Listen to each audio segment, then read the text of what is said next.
Hey everyone, and welcome to Television from the Multiverse, a DC TV podcast from Male Fuzz TV. I am Peter, and over there on the other side of the screen is Connor. I forgot you were going to leave a space for me there. I also don't know if I'm going to until I'm in midway through the sentence. Yeah, I kind of forget to pay attention to your opening until there's a pause of like, oh, you're waiting for me. So first, apologies. This is a little bit later than usual. This is, in terms of actual recording time, it's about maybe 14 hours later. But the reason being is we had a lot of award stuff for the movies on the channel to go along with the Oscars, so that kind of just pushed the recording of this back a little bit. But we are here now, and more importantly, we got shows back. It wasn't just Legends this week and old stuff. We actually had all the shows on. We had Legends, we had Flash, we had Black Lightning, and we had Arrow. And of course, we're still going to be working our way through Young Justice, so we got the next episode of that as well. So that's what's coming up on this week's show. So things to discuss, things to talk about, which is nice. TV happened. Not Smallville. Wasn't that nice? I mean, Arrow's worse than Smallville, but it is. I don't know. Oh, it's worse. No, I don't know. I don't know if I can agree with that. I think it is. I don't need to get drunk for Smallville. If I drank, I would get drunk for Smallville. I mean, I could, but I don't feel it's not a compulsive need to get shit-faced for Smallville. Whereas Arrow, I ain't watching that. You may have an argument now early on. When we eventually get to like season 6 and up, we'll reconsider that when we get there. If Arrow's even on at that point, we might have the luxury of Arrow being cancelled by the time we ever get there. So we might, but if Supernatural is anything to judge by. I think that does better than Arrow, though, at least, to be fair. Yeah, no, that's true. That's true. Anyway, so, so we'll get cracking. We'll get cracking out of this show. So, obviously, we're going to go in the order they aired. What starts us off with DC's Legends of Tomorrow, Season 3, Episode 12. It's called The Curse of the Earth Totem. So, full spoilers for each episode as we talk about them as well, of course. So, this is a pirate episode. Yeah. And I was initially hesitant. Because you're not a fan of pirates. I'm not typically into pirates. I'm not necessarily against them, but it's not a subject that excites me. But I'm happy to say that the episode disregarded my misgivings and just kind of did smart things, had fun, and actually, much like last week's episode, had a nice little bit of character development here or there for a couple of characters. It was through and through pretty good. So it was. It's Yeah, first episode back aside, Legends has been back on form.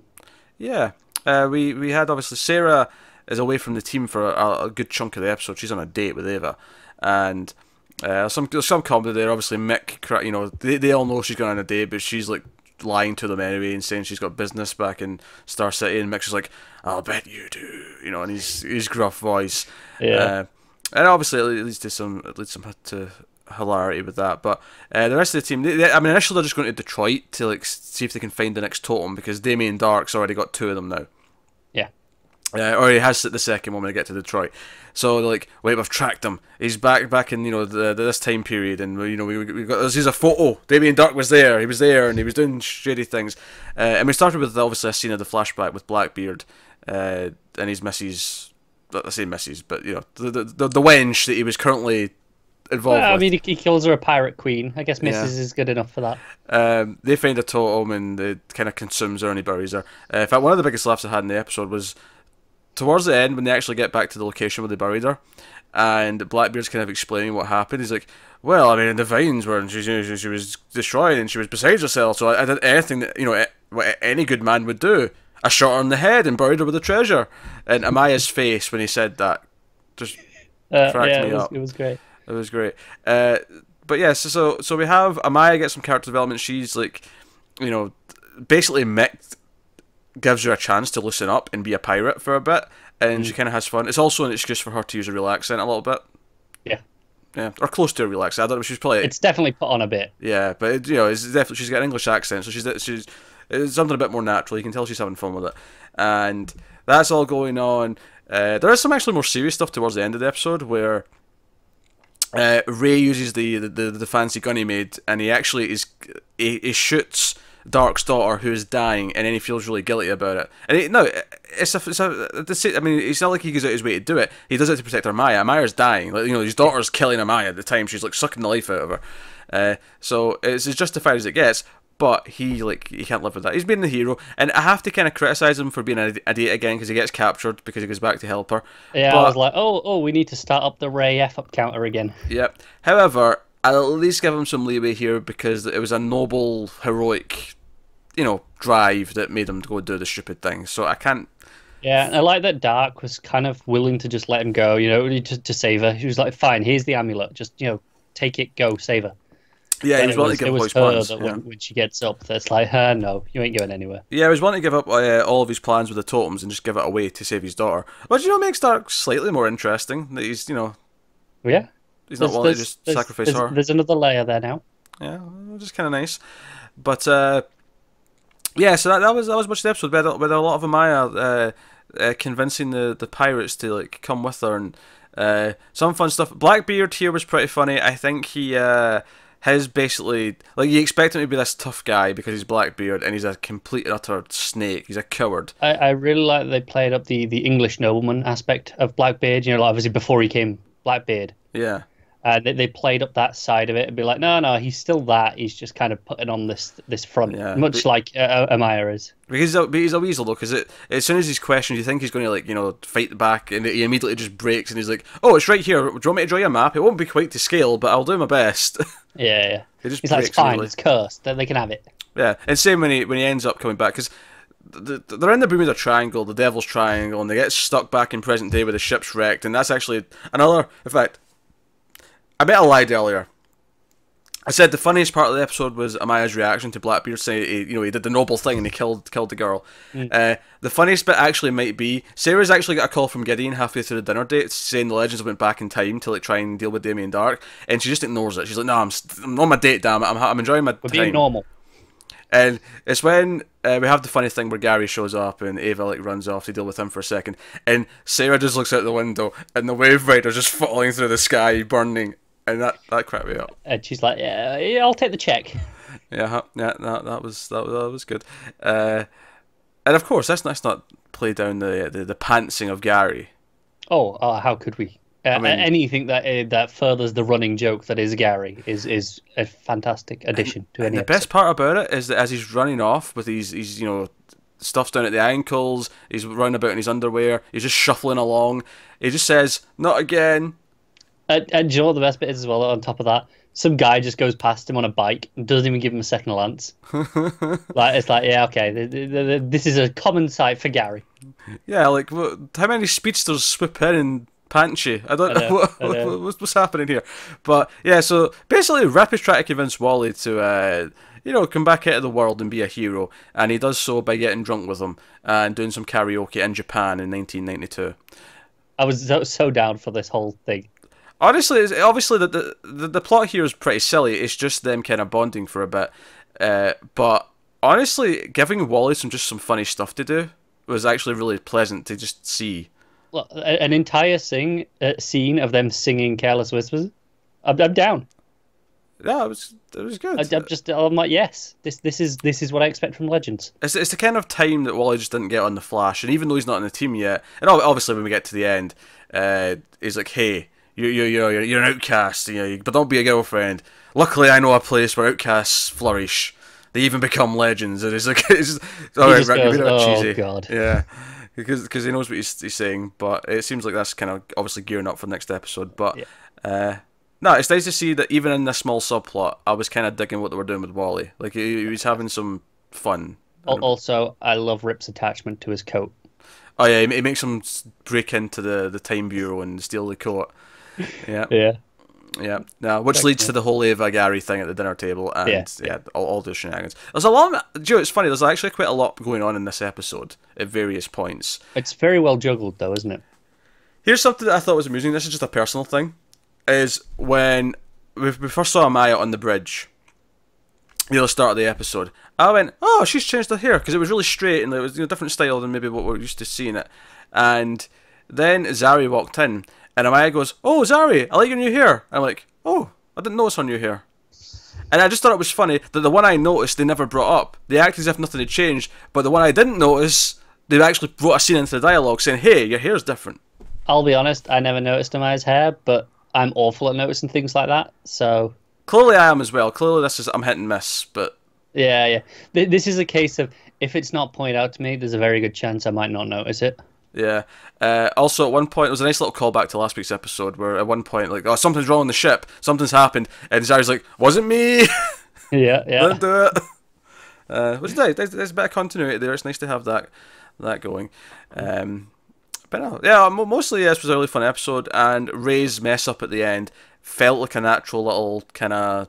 It felt believable for Ray. Yeah, especially since it was a nice bonding moment with Mick where, like, he tells Mick, "Hey, you're a better person than what you were when you first joined this team. And you may not like to hear that. You may not like to think you've changed, but you have. You're better. And we're better than this." And I kind of liked how he especially felt guilty because he'd met her as a girl, and he was like, "Oh, I saw the hope for her in the future. She has, she had a future. She had the possibility of change, and you changed, Mick. So why can't she?" It was the idea that he's got no. This is Dark's influence and Mollis's, corruption that's led her to this. It's not who she had to be. Yeah, exactly. And then on top of that, of course, you have Sarah and Ava, having their big first kiss and fighting Blackbeard's men with the swords and the spears and all the rest of it. And I'll admit I enjoyed the random commentary from Blackbeard during that fight. Come you collywogs, they're only lassies. Yeah. Would you two like to join my crew? A bit close to the throat. Never mind. Yeah. Okay. I really appreciate him admiring the ship as well. Be like, I don't quite get it, but it's a nice ship. Also, our ending catchphrase was used again. They're actually making this a running thing because they noticed the pirate on the bottle of booze. It changes from was it Blackbeard? I don't think it was Blackbeard. I think it was someone else. Just a pirate, but it changes to Amaya, and they're like, "Huh? Sometimes we screw things up for the better." I'm like, "Yeah." Yeah. Although we've used it more than you now, so it's actually more of our catchphrase than it is yours. So just no. What it is they saw us using it. Oh, right. They're like, yeah, okay, we'll bring it back. The people like it. But yeah, so no. Joe, what's fun is they did the whole thing with she has to leave dinner and Ava was mad at her, and she walked in at that scene later on and she's like, jerk. And I also like that they didn't actually get the Wave Rider working again. They just kind of stole some of the Time Bureau's time travel devices. Well, we'll get back to fixing the Wave Rider later. Yeah, I'm sure it'll be fixed for next episode. Though. Sure, they'll just fix it off screen. But here it was like, no, we're busy. This is going to be dealt with first. Yeah, so. But I like that they actually resolved it. I was kind of expecting them to leave it so they were going to be mad at each other and it was going to be kind of awkward for an episode or two. And instead it was just like, no, very quickly. No, they realised that they were trying to avoid talking about all their heroic antics and, this is who we are, blah, blah, blah, blah. Have your big kiss with the music swelling and... Yeah, and Ava seems to be joining the crew. Seemingly, yeah. I mean, they're like, oh, we'll get you a room. And, that was the implication to me. Oh, no, I just got that as I want to go have sex. Have you got a room? Well, no, see, I thought it was, she was saying it could get a room for me as well. Like I thought it was more, have you got somewhere I can stick around for a bit? Oh, I didn't read it that. I read that as, have you got a room in this thing, meaning your bedroom, so we can go bump the uglies. Okay. No, I assumed that was gonna happen as well, but I thought it was I thought she was asking for a second, a spare room. I didn't get that. I don't necessarily think she's sticking around full time. I mean, I'll be happy if she sticks around. We'll see next week. Yeah. But we got Wally joining up seemingly, so we'll see. We'll see how that goes. But no, I had good fun this episode. Like I say, I think Amaya got a nice little bit of character development because at the end when she comes back and she's lost her totem, she's like, you know what? I'm not bound to my future anymore, my history. Hey Nate, let's have some sex. A lot of sex in this episode. Yeah. There is, isn't there? I mean, it makes sense if you're doing pirates. Yeah, that's fair. There you go. As Legends, it was solid. It was not quite as strong as last week's, but pretty damn good. Yeah, I think last week's was tighter. This one was slightly more messy, but everything was kind of working anyway. So.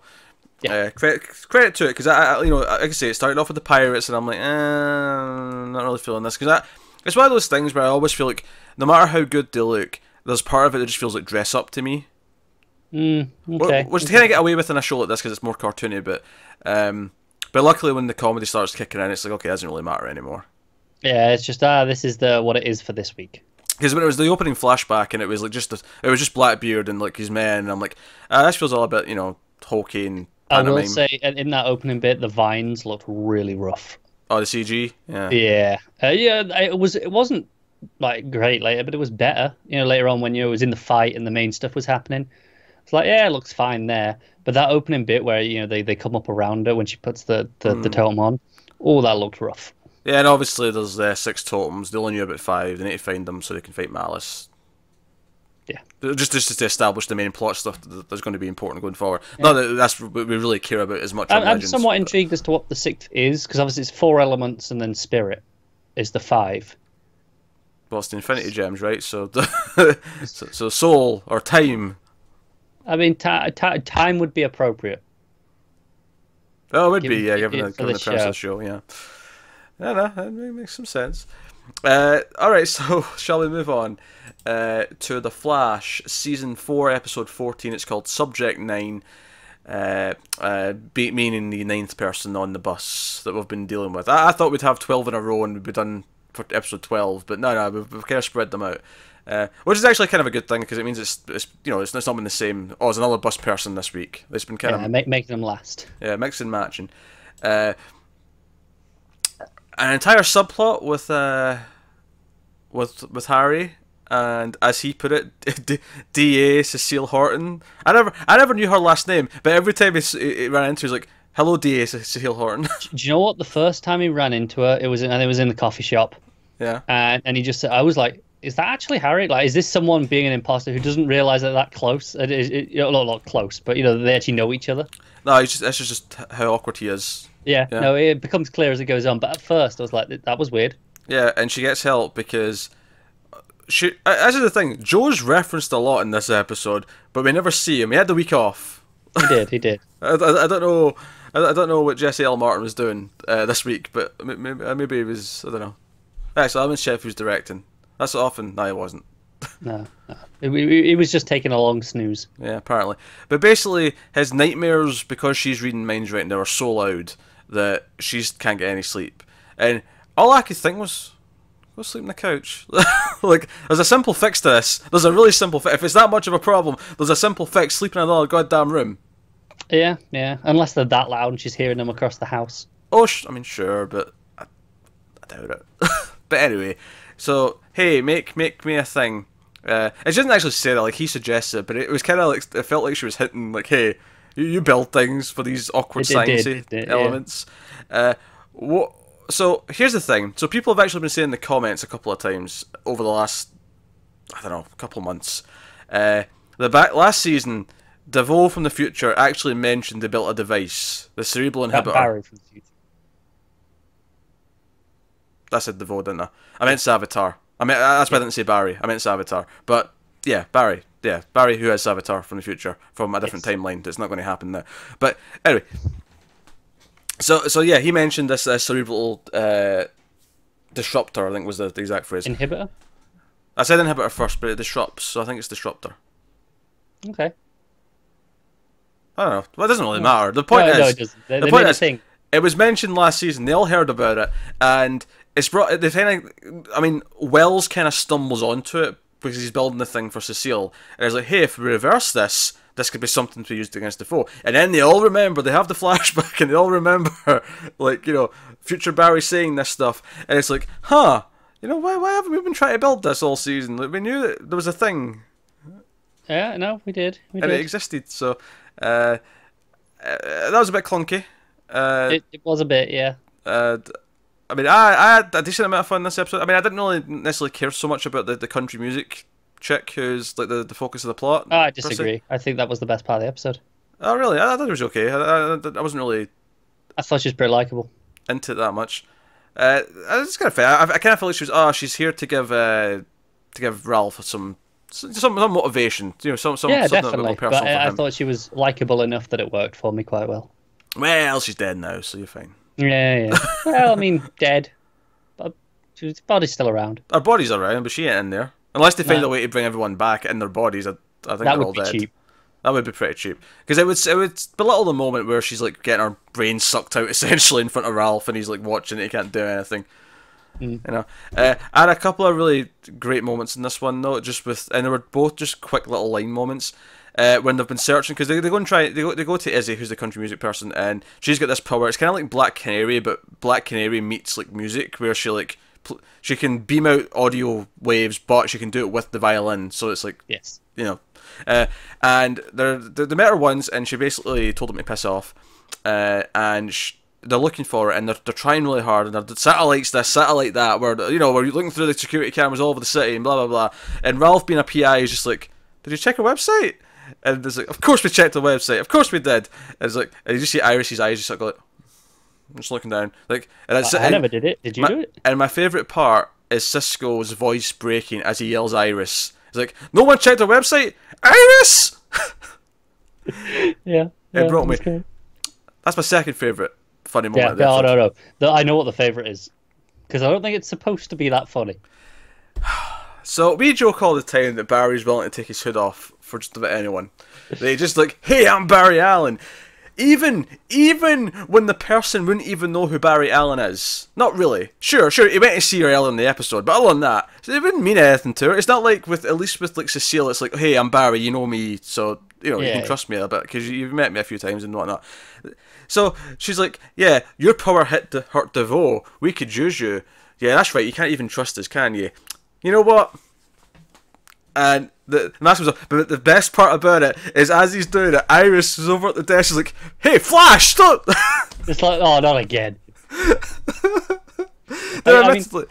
get the point. Is it's not about who he is. It's just the I know the sign of trust. But for God's sake, Barry, he just does it all over the place. Keep it in your bloody mask. Surely the fact that you're the Flash and you're known all over the city for protecting the city would be enough to maybe garner a little bit of trust, you know. And I don't think it's funny that Iris. I mean, I think it's great that Iris is like trying to stop him. He's like, "Hey, Flash, that's a stupid idea." But it is kind of funny how she was the one who was like, all gun ho about revealing who he was to get out of court. Like 3 episodes ago. Yeah, but hey, it really made me laugh. It made me laugh that someone actually was like, "Oh, Barry, no." Oh. I know. I saw it coming though. The moment as soon as like, oh well, she needs to trust us. I was like, oh, for God's sake, Barry, what are you doing? Not again. And Barry's big thing this episode, other than the fact that he's been kind of put on indefinite leave from the police station because they're they all feel a bit weird about it, and the mayor wants to like stamp out corruption, and he's seen as kind of corrupt. And I like that they addressed though that the city is full of metahumans, so there's actually reason to maybe doubt things sometimes. That was kind of nice. Is Barry still getting paid on indefinite leave? Because he's not fired. I mean, it's not suspension without pay. Yeah, I'm going to say that maybe there's like a minimum they have to pay him, but it's not maybe his full wage while he's on leave. Maybe.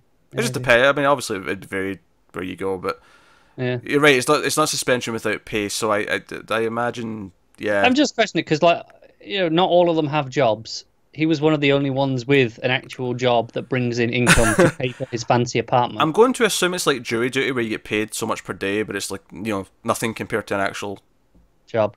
Yeah, job. A jobby job. Aye, one way you actually do see it. Yeah.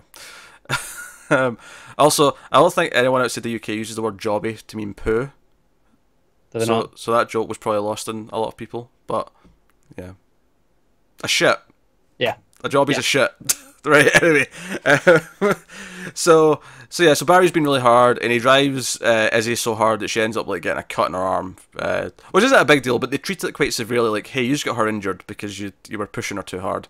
And Iris has to come and talk to him, like, hey, right, you already took your mask off for someone else.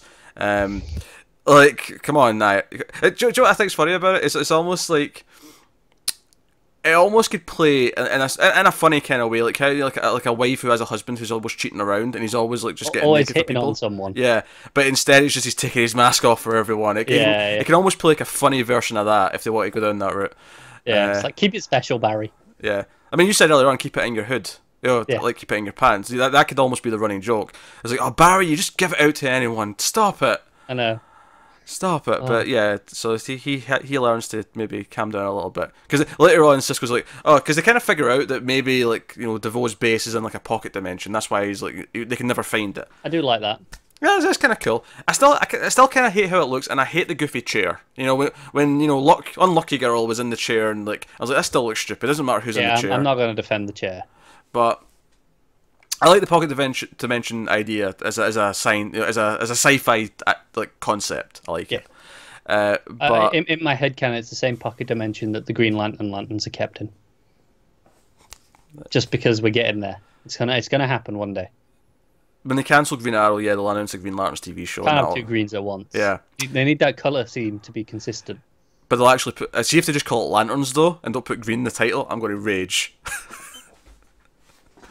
I'll allow it on the concept that it focuses on more than one like lanterns. Oh, okay, yeah, we get like a blue. If you call it lanterns, and then it's like, okay, here's a bunch of them. Okay, all right, I can maybe see that working, but so. Yeah, so Cisco's going to... So they've basically thought of this idea and they figured it out, but they haven't tracked anything yet. And so like, okay, I'll work on it. And Barry's like, work faster. And then Iris just gives him the stare. And he's like, I mean, do your best, Cisco. Yeah. So I'm kind of like that Iris is there to just call Barry out when he's been a dickhead. It's kind of nice. She's kind of a lot in this episode. Yeah, there's a lot of that going on in this episode. She's like, "Hey Barry, stop being an asshole." Hey, that'd be nice.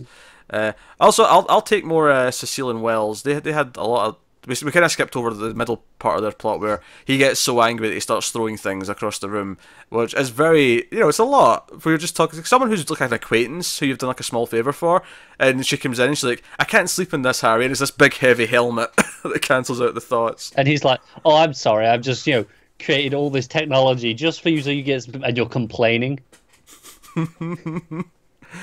I'm okay with screen time, and then it's like, oh no, I was trying to befriend you. It's like, well, that's what this was. You were trying to befriend me. Let's just come in and talk about it then.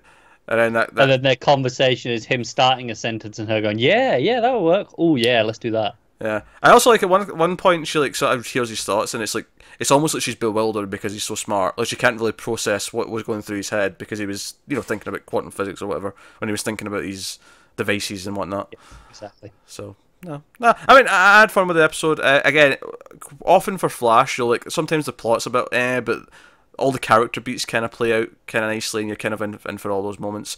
Just little things like because Ralph might be targeted by DeVoe at some point. Like they're in a buddy system, so Cisco's complaining about having to stay around them, and they're talking about all these weird stuff like, oh, he sleeps in a futon, and everyone's like, oh, that's not that weird, that's fine. And he's like, yeah, but why is it damp? And everyone just turns around to him and he's like, well, I sweat a lot when I sleep. And it just cuts. Iris is just like, you nasty. This is a little quiet moment, but it played. There's a lot of when Izzy storms off, and Ralph's like, hey, I bet if I went out and gave her one of those don't go speeches and I could get her to stay, and they're like, well, go on then. It's like, I thought you picked straws or something to decide who goes. Yeah. Again, very meta. Just the idea is like these always happen. Yeah, no, it's a very meta joke. It is. So obviously, Joe was it was just this weird thing where like he's not around, and you don't have to have every character in every episode, but it just kind of felt because he's always been there and he always comes in to talk about what they're working on. He's always involved in the case. It felt really weird that he just wasn't around. No, it's true. Without any reason. Didn't even give him a Thea line, like, oh, he's away doing a thing. Yeah, I mean, you could have just said he's at work. He's busy with the case, yeah, whatever, yeah. Yeah, I mean, that's a pretty good answer usually, right? I think if it was a constant thing where he was missing every so often for an episode, like maybe once in every 6 episodes he was gone, and that was a normal occurrence, it wouldn't even bother me, but it's because he's never missed an episode, and he's just, like, missing for a little reason. And of course, someone's going to be like, "Well, actually, season 2, episode 13." He was missing that one. The worst is he's going to have been missing like 5 episodes ago. Yeah. And obviously, this is not counting when it's like a really specifically different episode where it's not the usual team doing the regular thing. Like obviously Joe was still in this, but like let's say like the Flashpoint episode where he's in an alternate universe or something like that. Like yeah, but it's something specific like that where it takes him away from the rest of the cast. Like obviously, I'd expect that some of them will be missing, but hey, it was an okay episode though, and obviously we get the little thing at the end where Barry becomes Ralph's like PI partner because he's not got his job, and they kind of bond, and it's kind of nice. It also has a funny little line where it's like, "Hey Barry, I understand what it's like being fired when you didn't really do anything illegal," and Barry's like, "You absolutely did something illegal." It's like, Yeah, whatever. Let's forget about it. yeah, but he's all motivated. All motivated. He wants to take down Duval because, or DeVoe, not Duval. I'm thinking of Robert Duval. DeVoe, where he's like, yeah, we're putting a stop to him. You know, he did this to Izzy. It made it a bit more personal for him, which was kind of cool. And there was some fun stuff, but again, with his powers this episode, when like Izzy was training on him, and he was like, you know, his face was going all flat, or when he get hit by the dumpster, because of course, as we've established, DeVoe has all the powers of everyone he's taken. So he uses the whole dwarf star shrinking, re-enlarging thing with a dumpster. I like that that's still around because it's a fun effect. That is a fun effect, yeah. That and the luck thing, although that was really that was like targeted luck when our violin strings broke. Yeah, yeah. It was very targeted. Like, oh, you've got a better handle on this than she ever did. But no, fun all the same. Fun all the same. So no, it was a solid character episode, as Flash often is, but yeah, the plot was... I think I enjoyed it more just because I quite liked Izzy. I thought she was very likable, so I thought the plot, while simple and standard, was a bit more enjoyable than it could have been otherwise. Alright, so we'll move on then to Black Lightning Season 1, Episode 6. It's called 3 Sevens, The Book of Thunder. So, yeah, we left off last time with Jefferson on the ground. He'd been in the fight, and he had one of his attacks, and he was kind of vulnerable. Gambi shows up, though. We do get the whole thing, though, where the police are kind of gearing up because they've got a tip. Because one of them's corrupt, and he's got, like, a tip from... And it's funny, this is the first episode where I feel like Henderson might not be a bad guy, because he's the one who questions the bad guy. He's like, hey, where did you get that tip from? Yeah, at first when they said, oh, I've alerted our guy in the department, I was like, oh, it's Henderson. They're not going to... And then, like, a scene later, they were like, Henderson confronting this guy. I'm like, okay, so he's not the inside man.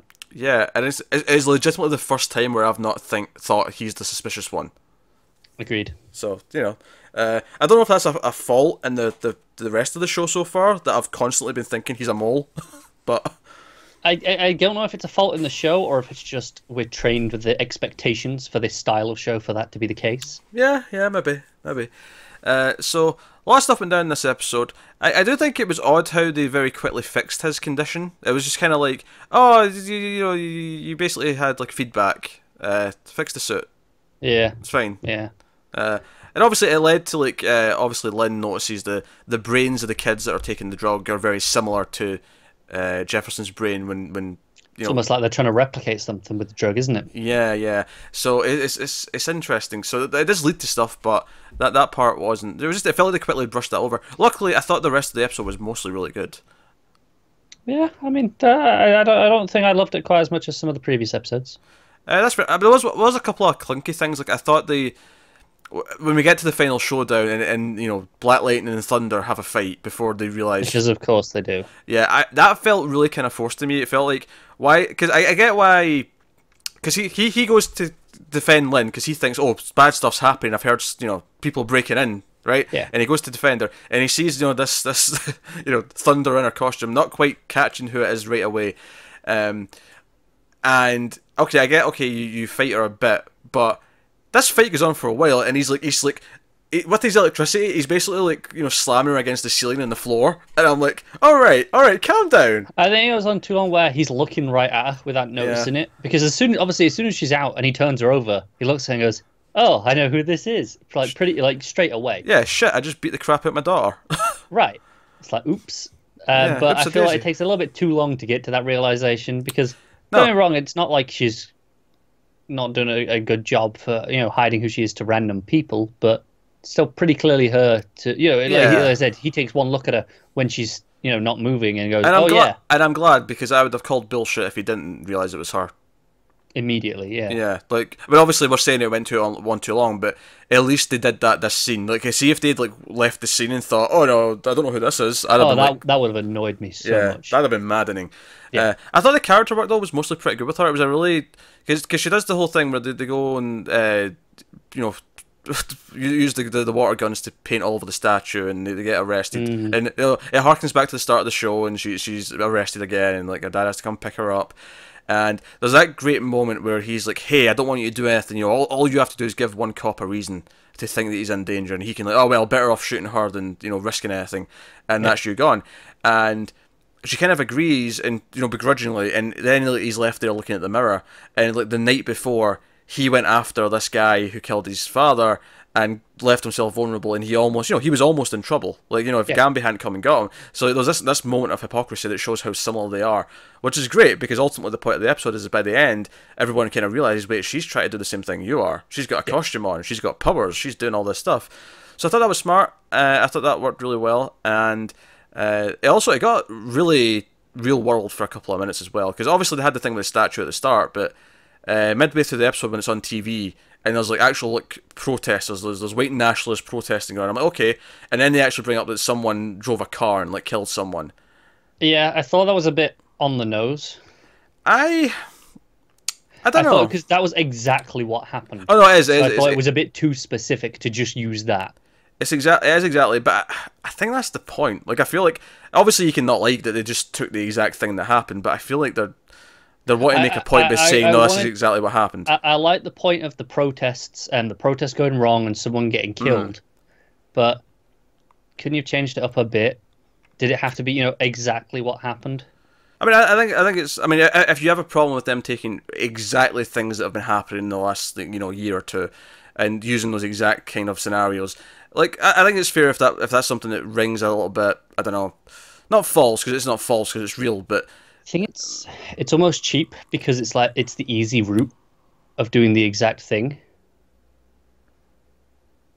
I don't know, but I feel like the show since the start has been doing exact things. Like, you praised the opening and the cop pulling them over. That's I like when things feel real. I just don't like it when it's exactly like something so specific. Whereas because of the start of the show, that was such a unfortunately common occurrence that it felt like, okay, that makes sense. Whereas because this is so specific to the last 6 months, however long it's been now, that it felt like it was okay. This is just this exactly. There's no creative addition to it. It's just it's just taking the news and transcribing it, essentially. Yeah, but I think the intended effect of that is the idea of okay, but what if the exact stuff that happened, but then there's someone with superpowers, and what do they do about that? I think that's why they're doing that. I think that's why they're making those choices, is we want to explore those ideas with the exact status quo that we've got. So I think you can not like it. I think that's a fair opinion, but I'm not saying it's outright bad or they shouldn't be doing it. I just think it's not working as well for me. But I have an issue with that. But honestly, my only issue with the statue stuff is actually the effect when she goes back to the statue, and after it's been on the news that someone died, she goes back to the statue in costume, and I'm like, okay, no one questions her walking up in that. And she's going to destroy the statue. That's fine. Okay, that should be cool. But she ends up doing it by stomping on the ground so hard that the statue explodes, and I'm like, but the flags that are next to the statue are just still perfectly standing there. I think what annoys me is if you go up through the base of the statue, like the plinth that it's on, there's a crack through it, but the actual statue is dust. Yeah, it's just, I mean, I am no physics professor, by any stretch of the imagination, but that's just rang a bit false in terms of I think the problem is, you think, okay, it's going to be most powerful where she's standing, and it gets weaker as it goes out. Whereas this is so focused, where it's very specific, and then it gets stronger at the end. I mean, if they tell me later that she can kind of blast strength out to a point, to a specific target, then okay. But even if they do that later, I don't know if I buy that she just stomps her foot and the statue goes boom. Maybe they'll explain this later. Maybe there'll be more, her powers will become more clear, and it'll be okay, she can kind of direct, a force of some kind to a certain region. But I don't know, it was just kind of a really weird effect, and it looked kind of ropey. So that was kind of strange. But after that, she scares the shit out of everyone, and she feels kind of terrified, and this is kind of what convinces her to come and see her mother and tell her what's going on. And she shows up when there's these bad guys. Basically, there's a mole in the hospital. That's her assistant, obviously. Yeah, her assistant, who's basically just it's Lady Eve is hey, she's looking into this, she's doing tests on things you don't want her testing, blah blah blah blah. So guys are there. We find out from later, because we'll talk about Gambit in a bit, but we find out they were just there to steal the research. They weren't necessarily there to hurt her per se, at least not supposed to. I mean, who knows what they might do if they go they had her tied up, which means they probably didn't need to hurt her, because alright, she's out of the way. And she comes in and kicks the crap out of them, and Lynn sees it all, and I love actually when Jefferson comes in, Lynn looks over at him and tries to shake her head no, daughter, Don't. I do want to question. She takes a bunch of gunshots to the stomach, which is fine, but her costume is not pierced. Her costume is not. That said, there was very clearly a force field effect. There was, but I'm like, okay, so is that how they're doing this? It kind of expands out from her. I have no issues with this because they're clearly showing me there's an effect that's actually on top of her outfit. No, that's fair. It's different when they just kind of like, oh, why is Superman's outfit not ripped? Reasons. Whereas here they're clearly showing me, this is the first time I've seen her take a gunshot, and it's clearly showing me, no, this is how it's going to happen. So, like I say, I think once like Lynn starts like testing her, and maybe Gambi will start like testing her as well, like whoever's going to be testing her powers, and we can get this a bit clearer. Yeah, because obviously right now she's just kind of discovering things and doing what she can. I mean, we're still learning more about Black Lightning's powers. Like in this, we get the idea that the way he does it is his brain just controls electricity, like we would control our arm to pick up a pencil. So it's again the way we're still learning how his works. And we're 6-7 episodes in, wherever it is now. But we're definitely more defined with his powers at this point, where we understand a lot more than we do hers. Well, I like that moment, and I like when Jefferson realizes and he looks down at her and Lynn's like, she's like you, she's doing what you do, she's got powers, and look in his face. For me, that character beat really played because for the first time in his life, he kind of understands why Lynn feels the way she does about him, because he never wanted his daughters to do what he does, and now she's going to do it because. And as Anissa even said halfway through the episode when she's talking to her mother, I get why Dad's first love is saving the world, and you always came second, and I'm like him. It's like she even says that in a scene, but it actually plays really well because, and you see it in his face where he doesn't want her to do this, so he now has to be in that position, and he can't stop her. It's her choice, but I think that'll be an interesting dynamic to play out, and it'll make him maybe realize what he's put Lynn through all these years, and maybe question that, which. Again, comes after really good, because I like that they're really dealing with the hero dilemma of like he wants to kill Tobias, and Gam's like, no, you're better than that. Like, that's what makes you a hero. And he patches Lynn through, like, Lynn, you need to talk to him. Like, you're the one voice who might get through to him. And she tries to talk, and she's like, no, I accept you for who you are. Like, I'm done being jealous about this. Here's the question though: was she being sincere when she says that, like, or is she just saying what she? It's like, no, this will make him stand down.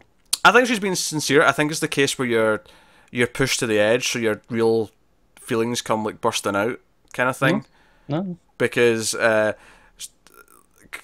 think like she always says, okay, so you're Black Lightning, I don't want you to be that because it's dangerous, it's this, it's that. I think her saying you're a hero is her kind of admitting that what he does is actually good, but if he goes through with murdering Tobias, he will become something else, and she, it won't be her Jefferson anymore, even if she is sharing him with the superhero Black Lightning and saving the world. I agree with that. I don't know how much she's talking about. It's like, no, it's fine. You be this. I get this. I suddenly understand. It's and I'm gonna be okay with this. It felt a bit too just. Okay, this is exactly what you need to hear right now. Yeah. So I don't know if I completely buy it's the truth. Even if maybe it's like, oh, that's the truth down there, and she hasn't actually accepted that for certain yet, and it's more just, it's true, but she's just saying it. I think it's. Maybe there's an element where she doesn't realise how true it is yet. But I think it's true because I think what may be interesting from a dynamic point of view is if Jefferson then starts to feel really weird about Anissa doing what she's doing now, and sort of fights against it, but Lynn's the one who kind of says, look, it's her choice, and I've kind of accepted to let you do it, so I have to accept that she can do it. And she's the one who sticks up for her. That would be a really interesting flip of the roles. Would, yeah. And I think that would work quite well. And of course, Jennifer is just kind of having trouble with. She's getting bullied at school. The kids are basically saying she acts like a white person, and they're posting photos of her with her head on like a white body, and really, the girl who she got in the little fight with an episode or two ago. That's what's going on, and she actually doesn't care because I actually thought the scene where Jefferson comes to talk to her when he finds out about this, I thought that was a really nice scene. It was really heartfelt, and it was really kind of specific, and it was dealing with a subject that maybe the other shows can't deal with. It was like, no, let's talk about what it's like in this specific type of bullying, which is, really unique because, we have no idea what this is like. No, of course. Imagine someone saying to us, haha, you're like a white person. Yeah. Yeah, no, exactly. Sure. But hey, so I thought that was a really nice little speech he gave her, and I thought it was really heartfelt. But then I kind of liked as well that she was like, hey, that's not really what's bothering me. Like, everyone was kind of sticking up for him and said, hey, this is bullshit. Like, she had people on her defense. It was more how Khalil was dealing with things. Yeah. And obviously he's going off the deep end, and he's falling into Tobias's lap, and he's being all evil. His snap when she goes to see him, I did think his, like, he goes to, like, you know, like, get out of my house, and, like, you know, this is your fault. I think he goes to that far too quickly. But I do appreciate they kind of set up a little bit when he was in the hospital, where he seemed very self-centered with her. See, this is the thing. I liked that level of the self-centered. This here was like, it just immediately like, no, this is all your fault. I get it's okay. Tobias has got to him as well in his way, and I understand that. Oh, sure, because we haven't seen any of it, it feels quite drastic and sudden still. It is too quick. I completely agree with that. It is too drastic a shift. But I like it from Jennifer's point of view, though. I liked her, like, debating, like, oh, she feels kind of guilty because she's kind of like, oh, well, if I stay with him, like, I'm never going to have, like, a normal, like, dance or anything like that because he's in a wheelchair now. Like, and her guilt for that. And because I think what played well in the scene, though, despite him being, like, super, like, you know, off the deep end immediately, like, far too quickly, is her, when she says, oh, maybe we need to take a break, I felt the awkwardness of, like, he's going to think this because he's in a wheelchair. And, like, how does he react to that? So at least the spark, the trigger for what sets him off, I think is actually kind of authentic, even if he goes far too, you know. No, I agree with that. Yeah. So I appreciate that. So like I said, I thought there was a lot of smart stuff in this episode. That I thought worked really well in terms of pushing the characters forward. And I think, obviously Jennifer may be the least so, but even she had some good moments. And then everyone else their characters seem to be being propelled forward. So. I actually think it's done a lot of really smart character stuff. And then, on top of that, of course, we have Gambi's kind of, like, what's going on, his past with Lady Eve. Yeah. And they were in the same agency, and then he retired, but... He trained her. He couldn't stay retired because he's him, and it's like, hey, Jefferson's family's off limits. You know? Yeah. And she's like, yeah, but she's been doing things we didn't want. She wasn't going to get hurt, but, you know, we had to get her information. But they're really deepening this relationship Gambi has with this family. Yeah, and how he's connected to it and all that stuff. So it'll be exciting to see what happens when this comes out in the open. Like, I'm kind of dreading it in a little way. Yeah, definitely. Because by the way, see when Jefferson confronts someone and says, every time I talk, you know, go after Tobias, you're very, you know, hesitant about it. You keep fighting him on it. I don't know if this is really good acting or really bad acting from Remar, but he did not feel convincing at all. No, I think it's good acting. Yeah. I don't think he was supposed to be that convincing. I think it's supposed to be like, no, you know, he kind of still knows that something's not right, but he's just, you know, let it go for now. That's what I'm saying. Like, he's trying to convince him, and I'm like, this does not feel like convincing at all. You sound like you're hiding something, which I guess is good. I guess in terms of, because that's what he is doing. But it felt... But you don't know how obvious it's supposed to be that he's hiding something. Yeah. That's why I'm saying I'm not sure if that was a good scene for him or a bad scene for him in terms of the acting, but regardless, I mean, it worked well enough. But hey, no, I still think the show's been pretty consistent. I think I like this one more than last week's, because I think our last episode, I think episode 5 was probably the weakest one of the bunch. Yeah, I probably agree with that. But I thought I had a lot going for it, this one. So, but hey, so we'll move on. We'll move on to Arrow. Oh yeah, I forgot about that. Dear. Let's see how much I can remember. I had to double check a few things because I didn't even remember the ending. I had to go back and check, and I wasn't even drinking when we watched it. So you have little hope. So this is episode 14 of season 6. It's called Collision Course, and this is the two teams really going head to head. Them completely breaking down to the point where Team Arrow are actually invading their base and demanding to see things. Taking evidence from them, yeah, I remember that part. And picking fights with each other, and Oliver beats up Wild Dog so bad that he's in hospital at the end. And here's something that when I was looking at it again, it actually looks at one point that Wild Dog shoots Felicity in the arm, but then for the rest of the episode she's not got like an injured arm. So obviously I'm misreading that scene, but it generally looks like she like fires the gun and then she like sort of like goes back with her arm like that. Like her arm kind of flinches back. She's just dodging. She's borrowing some speed force. Yeah, that's what it is. Felicity's just that cool. She can dodge bullets. Yeah. But hey, so that's going on. My favourite moment of this episode, by far, is so Lance has got Evil Dinah or Evil Laurel like hiding out at his cabin somewhere, Yeah. And Thea, like suspecting something's up with him, follows him back to this place, and like he's in the scene with Laurel, and he's talking to her about stuff, noodles or something like that. I don't know. To talk about going to a noodle shop that Laurel liked, and the camera just pans over, and Thea's like standing at the window watching like a serial killer. It's like a full on Michael Myers, like standing there like she's going to kill them in their sleep. You can basically see the flash of lightning behind her. Oh my god. That's the shot. There's nothing there. Flash of lightning, you see her in the window. That's the way she was stood. Do you know what the annoying part about this episode is I don't actually hate it from a conceptual level. I think the conceptual ideas in it where they get the two opposing viewpoints get so severe that they come to the point where it blows and they get angry. Because the scene at the end where Felicity and Diggle come to the hospital to see how Ray's doing, and they're just like, you don't have a right to be here. We're not friends. Like, go away, piss off. Like, and that's Curtis, who's like the most gentle of the characters in the show, is like, piss off, Felicity. You don't get to do that. And at the same time, earlier on, when Felicity's really mad at them because Curtis basically hacks his like implant and makes him hurt and pain. Oh yeah, he does. Yeah. Yeah, and Felicity like storms up to them. That's crossing a line. Because keep in mind, like, so they've got three fighters. They've got Black Canary, Wild Dog and Mr. Terrific in a line, and it's just Arrow and Diggle, right? And Felicity comes storming up to be the third person in the row, and she's like, "How dare you do that to John? You could have really hurt him." And that was really funny. He's like, "Yeah, that was the point."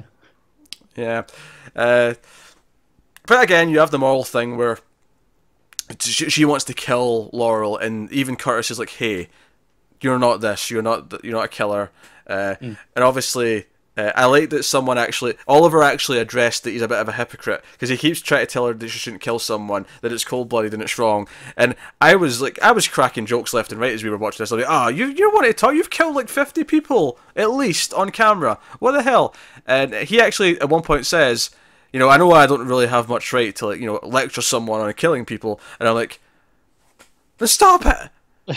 Goddamn, stop it! Let her make her own mistakes the way you did. But Curtis talks her out of it. But it leads to. So, do you remember the ending scene or final scene? No, I don't remember anything past the hospital. Black Siren gets away, right, during the whole confrontation. The final scene is her kind of stumbling. She's kind of injured, and she stumbles up to this guy in a truck, and he's like, "Hey, are you okay?" Because she's obviously hurt, and he's like, "Hey, you all right? Are you okay?" Of course, it's Arrow. There's a lot of "Are you okays?" It's Arrow. There was in the back half of this episode. Yeah. And she's like, "I think so. I escaped. I think 2 years ago. 2 years ago." And he's like, "What's your name?" And she's like, Laurel Lance. Which, by the way, that's her name anyway. If she's Black Siren. Yeah. But it plays like this big moment. Like she's like either like lost her memories for 2 years, or she's somehow the regular Laurel again in her body or something. I don't know. 2 years ago, she'd have been, assuming we're Black Siren, she'd have been a henchman for Zoom. Yes. And if she's Laurel, did Laurel die about 2 years ago at this point? We're coming up on it, I think. Sure, yeah. Yeah, it was kind of mid-late season 4. Yeah. So we're a wee bit early if it is somehow Laurel. Like, Laurel. Bear in mind, I was drunk for that season, so... I mean, are they doing the thing where it's real Laurel somehow like in her body now? I don't know. Like, I don't remember this at all, which is baffling. Do you know what the thing is though? Is it all that happens in the scene? She's like, "My name's Laurel Lance," which is her name anyway. To be fair, like Black Siren's name's also Laurel Lance, unless I'm mistaken here and I'm forgetting something. I believe it should be. But the music swells up as if it's a big cliffhanger. So I'm like, is that what they're hinting at? Is that what the cliffhanger is? Is that it's like regular Laurel now? I don't know. I actually have no idea. Also, throughout most of the episode, the plot revolves around Oliver trying to get the $70 million back because the city's about to crumble and like everything has to shut. His son's been sent home early from school because he can't afford to keep teachers on all day. And do you know what? I saw someone crunch the numbers on how stupid this is. Oh god! That 70 million even has this much impact. They were saying a city that size, like New York, has an annual budget of like $1 billion. Yeah. Honestly, it was stupid before that, though. And because I'll say this again. A city does not have $70 million lying around to give to a terrorist. No? They don't. Because exactly, they're spending it on shit like schools and, one would hope. One would hope. And roadworks and whatever else the city does with its money. Yeah. All you've had working taxpayers. You want it to go to a responsible cause, not terrorists. Oh dear. I still don't care about most of the plot. I don't remember most of the plot. Yeah, I don't even know. Renee, like at one point, he criticizes Oliver's like, "Oh, you want to fight because that's how you solve all your problems." And I'm like, "Coming from you, Wild Dog, coming from you." And then it turns out he was planting a bug on him so they could listen to them because they've hacked them now. Because he's actually smarter than Oliver. It seems to be the case, yes. So it's all a race to get to evil Laurel, and then Lance is trying to protect her, and then it's not going to be evil Laurel. And then it's not going to be evil, yeah. So now we're going to have this weird thing where, at the very least, she's lost like 2 years of memory or something. I don't know. Here's the best case scenario. It is our Laurel, but the team don't believe her, and Dinah kills her anyway. Oh, that said though, she says she escaped from something 2 years ago. So, or she's been somewhere for 2 years. She could have like went 10 years back memory wise. Just because she said she was there for somewhere for 2 years doesn't mean it's been 2 years of memory she's not back. Okay, no, I guess I see what you're saying. It just means that whenever our memories went back to, she had just been somewhere for 2 years or something. Okay, no, I'm with you. Or she, but I think she phrases it like, I've lost 2 years or something. I don't know. I can't remember the exact phrase. Clearly, I don't remember this scene at all, so I can't help you on the wording. Nah, I don't care though, which is the main part. I don't care. Yeah. So, I guess we'll wrap up Arrow there. So to wrap up the show then, obviously we're still working through Young Justice. We got season 1, episode 17. It's called Disordered, and this one's very serialized with the last one because a good chunk of it is just dealing with the fallout of the simulation that went wrong, and it's Black Canary giving therapy to the team one by one, which reveals some interesting stuff. It does, the fact that like Artemis seems to be concerned, like if she like reveals that she's not really related to Oliver, it's like, Wally will do something that's like, oh, so you care about Wally? What Wally will think? And he's like, huh? I don't care about what Wally will think. What are you saying? Shut up. And then likewise, Wally's like, so you had that extreme reaction to Artemis dying? He's like, what? I did not. I didn't care. What are you talking about? Wally, you're in denial. Yeah, I'm fine with that. Very, very Wally. Of course, Aqualad's like taken aback by it, as is Robin, who's like, oh, I was leader in there and I got everyone dead. How can I come back from this? He has the realization that he doesn't actually want to be Batman. He doesn't want to be Batman. He wants to be a hero, but he doesn't want to be Batman, which it makes sense because ultimately he's going to become Nightwing. He's going to be his own hero. So that works really well. And you got all these things. You obviously get Superboy, his weird sort of take on it where he actually was relieved that everything happened in there. Yeah, he was enjoying the feeling of being Superman despite everything. Yep. Because that's basically what he became because Superman was dead. Yeah. And he feels guilty for that. And then Dinah's like, hey, but you've acknowledged that, and that's the first step. Yeah. Some nice hints with McGann as well. Oh, sure, yeah. You're white. What? Oh, you mean Caucasian? Yeah, she proper panics for a moment, doesn't she? Yeah.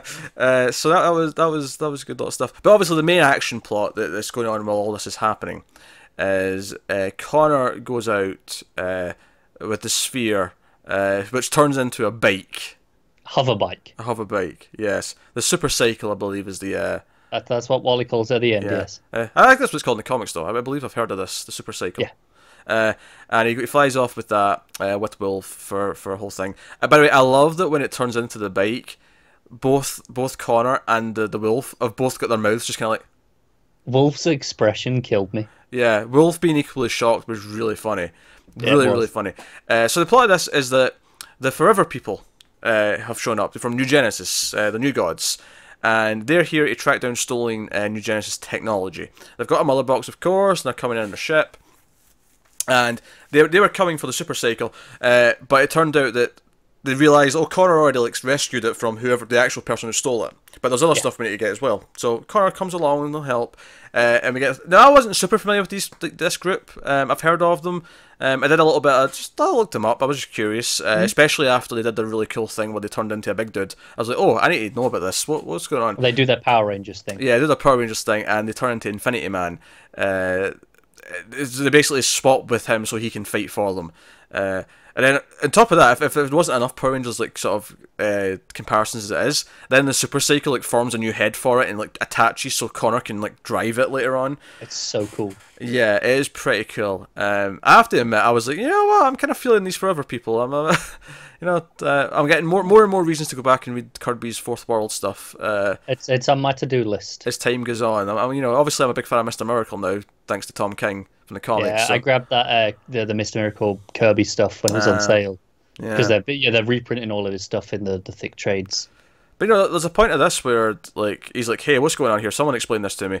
And they're like, "Okay, so there's Apocalypse and there's New Genesis and they're at war and like, man, we're really getting some deep DC stuff. We're talking about this." I forgot this was this early that we get into the New Gods and Apocalypse stuff. And I'm like, and for the most part, I was really enjoying it as well. Like, I wasn't, because sometimes I think the New Gods can get a bit like, especially when, if you're not familiar with them, when Grant Morrison gets his hands on them and you don't already know what's going on, it just gets confusing as shit. But I thought I did a good job of just making it nice and simple. So 2 planets, Darkseid's on Apocalypse, anti-life, evil, slavery, New Genesis, and life, hope, all the rest of it. Really simple. Desad's from Apocalypse, and we're here to stop him. And fighting ensues, and lots of fun fighting happens. We find out the Super Cycle is a she. Connor's surprised by that, and then again, actually, the wolf being shocked thing happens again. I think it might be when the head thing happens and it attaches to the head. Yeah. And the wolf is again like mouth agape at what's happening. I'm with you, Wolf. Yeah, but no, it was all super fun. Like, obviously, I'm impressed with this because it was like the other half of the episode that was sort of intercut was the rest of the team getting their therapy, so it was all really very important. somber, isn't it? Yeah, very important character stuff that really treated the last episode like it was a big deal. Like, we didn't just forget about it and go, oh, let's have an adventure next week. We focused on it. We just have Connor run off, he gets into these shenanigans. That's really fun stuff. It's setting up some big world universe stuff. And it's still good character work for him because we get the reveal after all this that he felt like he belonged as Superman. Actually, and he kind of takes the lead here. Yeah, one of my favourite little moments, actually, is when they find like the dig site and it's a construction site. It's a cover for their digging, and it's just conveniently next to this federal bank. And he's like, oh, they keep money in there, and he's like, oh no, we shouldn't go in like fighting. Like, sometimes you go in strong, but sometimes you go in smart. And one of the Forever people says, hey, well, this is your world, so you take the lead. And there's a moment where he pauses and you just see his reaction to that sentence. This is your world. Like, he's never really considered that idea before, that this is his world that he's on. And he really steps up to leading, doesn't he? Yeah. He gets them all to use their tricks, because obviously I wasn't super familiar with what all these characters' powers were. One of them can shapeshift and it turns into one of the guy's mother. Yeah, and got the cowboy. Got the cowboy. He's been watching too many westerns, so he's doing his thing. But no, very. This episode was really fun for me because it did really good character work for everyone. It really addressed its continuity and didn't just ignore the big stuff that happened last episode. But one of the things that I love about comics and comic book characters is that every so often, no matter how many more I read or become aware of, there's always something that I've just not got to yet. And then you throw them into the Forever people, and I'm like, oh, these seem cool. Now I know about these guys, and I'm interested. Yeah, definitely. So, it did everything. Because I feel like a lot of the animated series, like if you go back, I probably learned about most of the Batman villains originally from the animated series. Yeah, probably. I mean, Teen Titans, the original animated series, was a big part of my introduction to like Deathstroke and such. So it's nice that even now having read comics for way over a decade at this point, and being so deep in the lore, that there's still a thing every so often. Here's something a deeper cut that you just haven't quite got to yet. And they do a great job of pulling it and making it work in context of your core characters. Exactly. Yeah. So no, really good episode. Again, The Young Justice. Yeah, it's kind of on fire these past few. Such a great show. It's not that it was struggling at any point, but it feels like it's still finding its feet, even though it started good. And it's improving. But it feels like it's ramping up, doesn't it? So no, full marks for this one again. So here you go. Yeah, that's us then. So what we always do here after we talk about the shows is we pick our favourite episode of the week, and this is actually a conversation again this week because we had 4 shows, and we can pick between them. So what are you feeling in terms of the best of the week? I'm kind of torn this week because there's no easy standout for me. I'm torn between 2. I loved some of the character stuff in The Flash, but I think it's definitely between Legends and Black Lightning. Okay. Okay, I mean, honestly, they're all contenders for me. Like, where there are things I liked in all of them, there are a few things I didn't like in all of them. So they're all very consistent with each other this week, which is pretty good. I mean, like they're all consistently good as well. Like, it's not like they're consistently just whatever. Yeah, it's not 3 mediocre episodes. It was all 3 fairly good episodes with a lot of good stuff, with some nitpicks in each one. Yeah, there was no, oh, this is a fantastic standout episode this week, but that's fine because I got 3 really good episodes. Yeah. Yeah, I think as much as I applauded Black Lightning for a lot of things, and I really do applaud it for all the things that I applauded it for, I do think that the complaints are just a little bit messier than, say, the complaints I'd have in Legends this week. So I think I'm going to give it to Legends, which, so that's cool. Yeah, I think I agree with Legends. Yeah, I think I'm going with Legends. It was nice to see Wally get like a chance to just have his own little plot, even if it was just getting drunk with Rip, even if it was that simple. Yeah, but it was nice just to see him not be wasted. Yeah, no, absolutely. So I'm excited to see him join the team next week. There you go. That is this week's television from the multiverse. So as always, let us know what you thought of the episodes in the comments and stuff.